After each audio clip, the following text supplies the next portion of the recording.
Si nous pouvons toujours vivre malgré le mal et les erreurs que nous faisons, c'est que nous sommes tout simplement bénis. Je vous laisse quelques secondes. Si nous pouvons toujours vivre malgré le mal et les erreurs que nous faisons, c'est que nous sommes tout simplement bénis.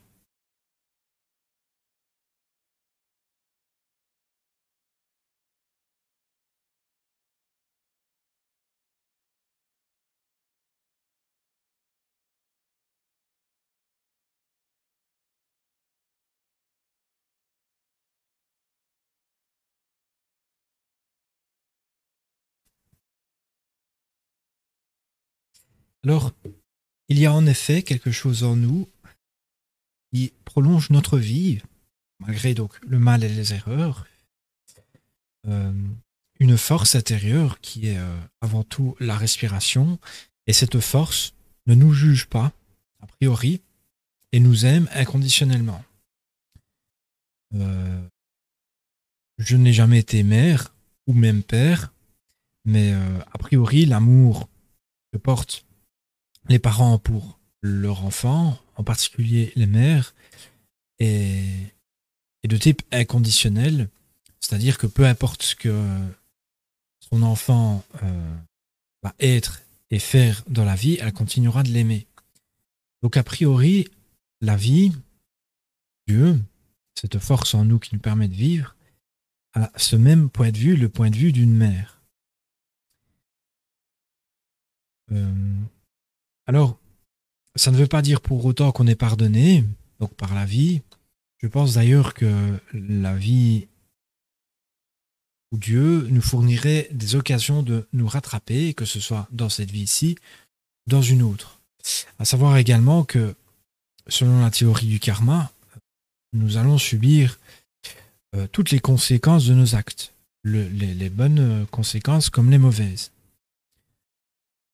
Donc, si on ne les subit pas dans cette vie, on devrait les subir dans une autre vie.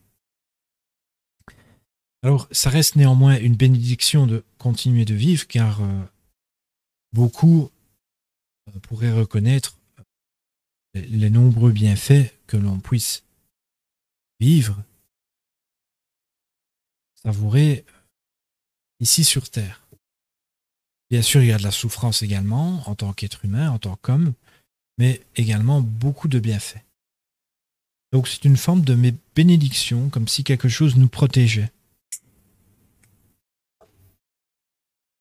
Alors derrière, je vous ai mis l'image d'une bombe atomique, parce que c'est peut-être ce qui pourrait le mieux illustrer le mal et les erreurs que l'homme pourrait faire. Donc essayer de trouver une image représentant la guerre, parce que c'est peut-être ce qu'il y a de pire, le fait de détruire d'autres vies, les êtres humains comme les autres espèces vivantes. Ça pourrait être considéré comme de la folie, je pense. Euh, mais là, c'est bien sûr le cas extrême, mais à moindre mesure, ça implique un petit peu tous nos mauvais comportements que chaque être humain pourrait produire durant sa vie, que ce soit d'une grande ampleur ou d'une petite ampleur. Voilà. C'est vraiment encore un message plutôt global, mais, euh,